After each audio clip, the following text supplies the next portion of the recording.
என்னடா, மனிதனாகத்தானே நாம் பிறந்தோம், பின் ஏன் மனிதனாக மாற வேண்டுமா என்கின்ற கேள்வி உங்களிடம் தோன்றுகின்றதா? தவறே இல்லை, நீங்கள் சரி. காரணம், நாம் மனிதனாகத்தான் பிறந்தோம். ஆனால் நம்மில் பலர் மனிதத்துவத்துடன் வாழ்வது உண்டா? இந்த காணொலியை பார்க்கின்ற நீங்கள் சொல்லுங்கள், நீங்கள் மனித பண்புடன் தான் வாழ்கின்றீர்களா என்று. அதை பற்றி சிந்திப்பதற்கும் அதன் வழி செயற்படுவதற்கும் உதவுவதை இக்காணொலி. தொடர்ந்து பாருங்கள். ஆரம்பிக்கலாமா?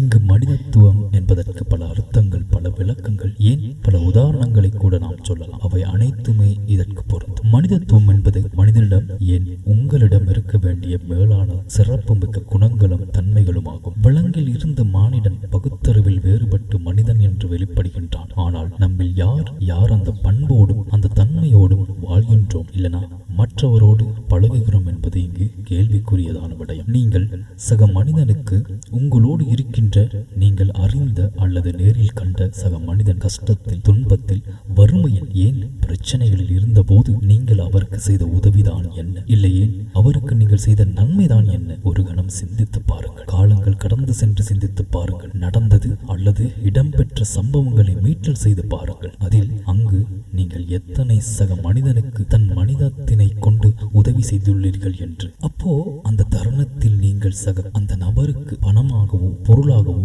அல்லது சொல்லிலோ நீங்கள் செய்த உதவி அம்மனிதனின் வாழ்நாள் முழுவதிலும் நீங்கள் மறக்கப்படாத, ஏன் மறுக்கப்படாத ஒரு மனிதன் ஆவீர்கள். அக்கணம் நீங்கள் பணமோ பொருளோ கொடுத்திருக்கலாம். அதை நீங்கள் ஒரு செலவாகவும் கூட கருதியிருக்கலாம். உங்கள் எண்ணத்தில் தான் கடினத்துடன் உழைத்ததை இவருக்கு சும்மா கொடுப்பதா என்ற எண்ணம் கூட தோன்றியிருக்கலாம். இங்கு நீங்கள் ஒன்றை மட்டும் மறந்து விடாதீர்கள். நீரில் மூழ்கவிருக்கும் ஓடத்தினை எப்படி ஒரு துடுப்பு கரையை நோக்கி கொண்டு செல்கின்றதோ அதை போலவே அவரின் வாழ்நாட்களில் நீங்கள் உங்கள் மனித சிறப்பு பண்போடு செய்த உதவி அவரின் நினைவில் அவர் சாகும் வரை கிடக்கும். இதுவே மனித பண்பின் சிறப்பு. அன்பு, அக்கறை, கரிசனம், ஊக்குவிப்பு, உதவி, கை கொடுத்தல், விழும்போது தோள் கொடுத்தல், இவை அனைத்துமே மனிதத்தன்மையின் மாண்புமிகு சிறப்பு பண்புகள். நீங்கள் யாவராக கூட இருந்திருக்கலாம். செல்வந்தனாக, ஏழையாக, உழைப்பாளியாக, மேதையாக, ஏன் மேதாவியாக கூட நீங்கள் இருக்கலாம். ஆனால் யாவராக இருந்தாலும் மனிதத்துவம், மனித பண்பு உங்களிடம் இல்லை என்றால்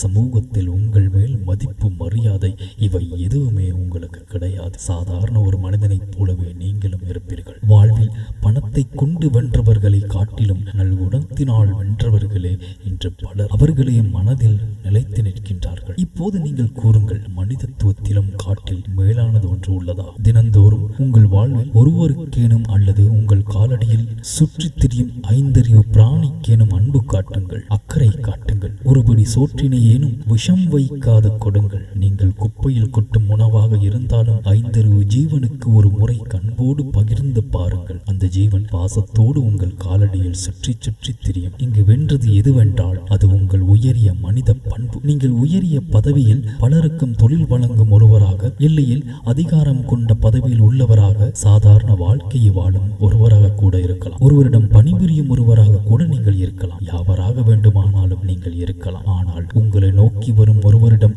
உங்களோடு இருக்கும் ஒருவரிடம் மதிப்பும் மரியாதையும் கொடுத்து பழகி பாருங்கள். அவர்களுக்கு நீங்கள் தான் என்றும் சிறந்த மனிதராக காட்சியளிப்பீர்கள். அம்மனிதனின் எண்ணத்தில், சொற்களில் நீங்கள் என்றும் வழியாக இடத்தினையும் மாண்பினையும் பெற்று சிறப்பு மிக்க ஒருவராக இருப்பீர்கள். இங்கு இதில் வென்றது உங்களின் மனித பண்பு ஒன்றை. ஆக மனிதனாக பிறந்தும் உடல் உறுப்புகளில் மனிதனாக வாழ்கின்றோம் என்பதை காட்டிலும் மனித பண்புகளோடு ஒன்றி ஒழுகி வாழ்வதே சிறப்பு. அதுவே நம் மனிதம், அதுவே நாம் மனிதன் என்று சொல்வதில் பெருமை. யாவரும் நலன் பெற வாழ்வோம். அது மட்டுமில்லாமல் இந்த காணொளி ஏதேனும் ஒரு வகையில் உங்களுக்கு உந்து சக்தியாகவோ அல்லது உங்கள் மனதில் ஒரு நல்ல எண்ணத்தினை தோற்றியிருந்தால் கட்டாயம் லைக் செய்து காமெண்ட் செய்யுங்கள். அது மட்டுமில்லாமல் நீங்கள் விரும்பும் அனைவருக்கும் நீங்கள் ஒரு நலன் விரும்பியாக இக்காணொளியை பகிர்ந்து உதவி செய்யுங்கள். நன்றி, வணக்கம்.